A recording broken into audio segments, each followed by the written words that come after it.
I declare this Laff-A-Lympics review open!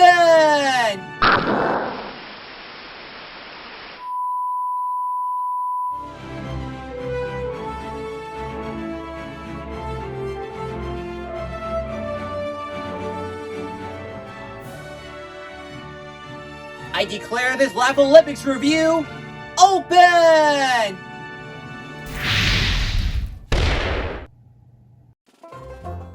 Before the ultimate crossover of Disney's Once Upon a Studio or the complete Avengers collection, all the Hanna-Barbera characters like Scooby-Doo, Yogi Bear, or whatever have a long history of having your favorite tunes join forces together. They're still doing this to this day, such as the short-lived cinematic universe Scoob and the complete series Jellystone.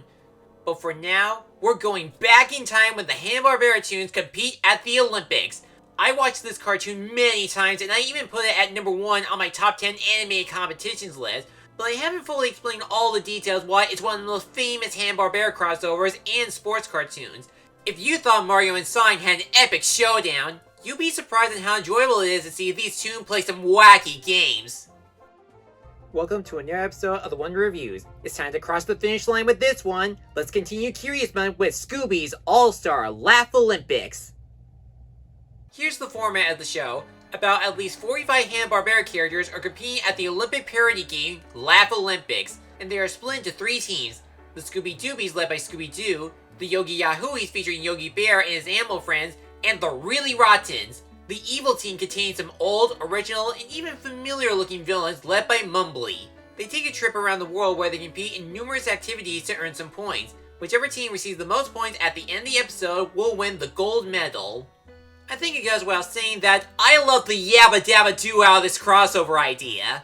Seeing how all these characters are made from the same animation production, they make a wonderful sports team. As an Olympic-type competition, it is one of the most entertaining cartoons under the Hanna-Barbera library, ensuring nice interactions with either their teammates, rivals, or enemies.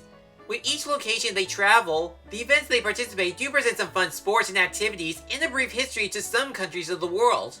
But you may have noticed when watching the episodes, there is a certain formula that often occurs throughout all of them. They do 2 or 3 events in each location, the team starts cheering before and after the competition, and the Really Rottens are caught cheating and lose a bunch of points. Not really a flaw, but there is a specific pattern to them, and they at least add something different to keep the Laff-A-Lympic fresh. Like in the Fox Hunt Challenge, nobody won the match. In the Hawaii and Norway episode, they had the entire team participate in the Viking boat race, and in the final episode, it actually ended in a Pacific tie for the last gold medal of the series. As for the humor, it's pretty much okay. I didn't laugh a lot when watching these episodes, but whenever the characters do a visual gag or provide some improv interactions, I do get some chuckles from them. And here's a fun drinking game. Count how many times this rabbit says his catchphrase. Brack. Now, this is not a serialized series per se. There's no championship tournament on who received the most medals or an ultimate prize at the end of the show. They only focus on how well these tunes play the game. And I'll give them this, it is pretty unpredictable no matter what tactic they use. And yet, despite the fact there are over 45 All-Stars, they somehow manage to make the most of them work here. When it comes to our favorite Hanna-Barbera characters, there isn't anything new for them when competing at the Laff-A-Lympics, only serving as a contestant, announcer, or guest star. However, they are still the same characters we know and love throughout the years, and many of the voice actors return to reprise their roles respectfully. Daws Butler, Don Meswick, Frank Welker, Julie Bennett, Mel Blanc, Gary Owens, and more. The show features 2 announcers to host the events, Snagglepuss and Mildew Wolf. Their job is to interview the contestants and keep track of the team scores. You got Snagglepuss, who is upbeat and wants to make sure everybody's playing fair, while Mildew is more pessimistic on what's going to happen. As hosts for the Laff-A-Lympics, they do make a dynamic duo. What's that? Ice. I gotta keep a cool head on my shoulders. But when we look over to the Scooby-Doobies, the Yogi Yahooies, and the Really Rottens, there are some like Dynamite, Huckleberry Hound, Captain Caveman, and Scooby's cousin Scooby-Dum that have a goofy charm thanks to their over-the-top personalities. Everyone else have their own individual strength that makes a lot of them recognizable and help their team win the games. Like Blue Falcon is the serious superhero that wants justice to prevail. Cindy is Yogi Bear's girlfriend that uses her beauty and charm to outsmart the competition. Grape is the giant ape that has unbelievable strength. Shaggy is Scooby's best friend that gets scared easily. Babu is the good-hearted genie. Doggy Daddy is the father that looks over his son Augie. Snooper and Blabber are the detectives, Hong Kong Phooey is the over-the-top martial arts hero, Quick Draw McGraw is the rough-and-toughest sheriff, and Mr. Jinx is the cat that uses Pixie and Dixie's mice abilities to win the challenges. Or Mies abilities as he calls it. I wouldn't say all the heroes were because some like Tinker, Speed Buggy, and the Teen Angels are more like extras since they had a history of copying the Scooby-Doo mystery-solving format.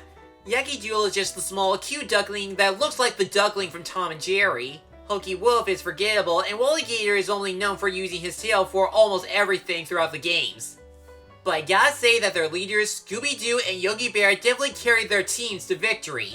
You got Scooby-Doo being the scaredy but spirited dog, and Yogi Bear is the positive captain that thinks outside of the box because he is smarter than the average bear, accompanied by his best friend Boo Boo. But then there are the really rottens, the villain team that always try to cheat their way to victory.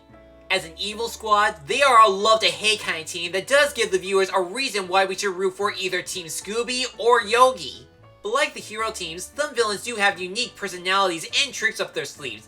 These include the Creepy family being an eerie monster-like family, their pet octopus Arful is basically an evil version of Squealy Diddly, Daisy Mayhem is the rotten hillbilly girl, the Great Fondue is the evil magician whose magic can sometimes backfire, and he has a magic rabbit that only says, Black. By the way, I just want to point out that none of these villains are from previous Hanna-Barbera cartoons. They were actually made for the show. The only existing bad guys that do appear are the Dalton brothers. They came from the Quick Draw McGraw and Huckleberry Hound show where two of them are short and the other is huge. But you may have noticed that their leader Mumbly and his second-in-command, the Dread Baron, do resemble two popular villains from Wacky Races, Muttley and Dick Dastardly. Well, that's because the latter is his twin brother, according to the comics, and Mumbly used to have his own show as a good detective until he was rewritten as a bad guy like his look-alike. There are other characters that do appear in this, like Fred Flintstone, Barney Rubble, and Jabberjaw, but they're not here to play the games. They're here to either be judges or get interviewed in a comedic way, and they are pretty funny.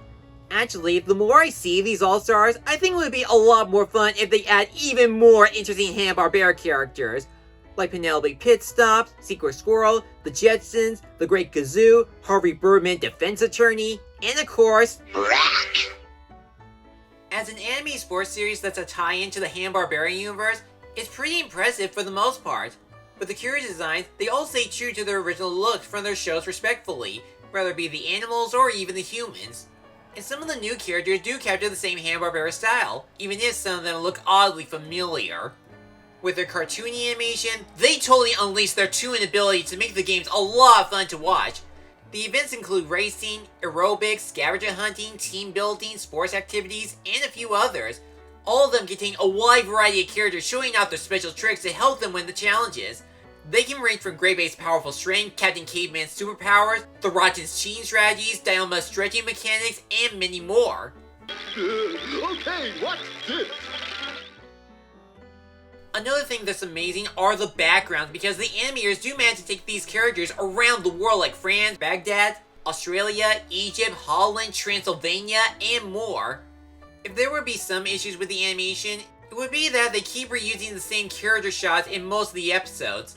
One moment a team would cheer for their teammates, but in the next event or episode, they're doing the same cheering animation but in a different location, and they sometimes zoom the camera on them for no logical reason.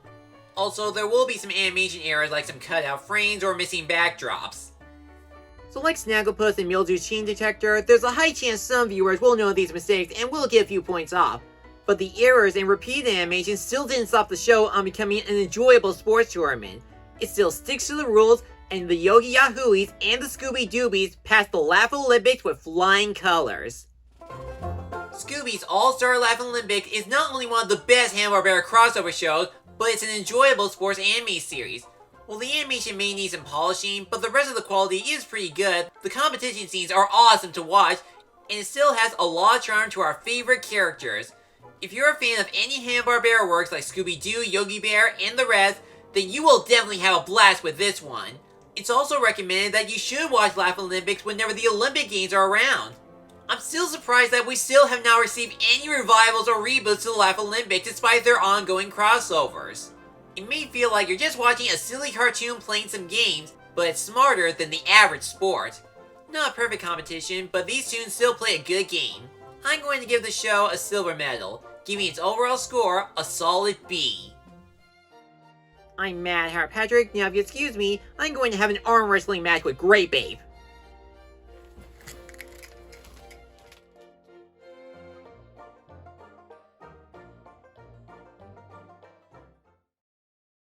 Thanks for watching this video. If you enjoyed this, check out these other videos, or feel free to like, comment, and subscribe for more upcoming reviews and other projects. I'll see you soon.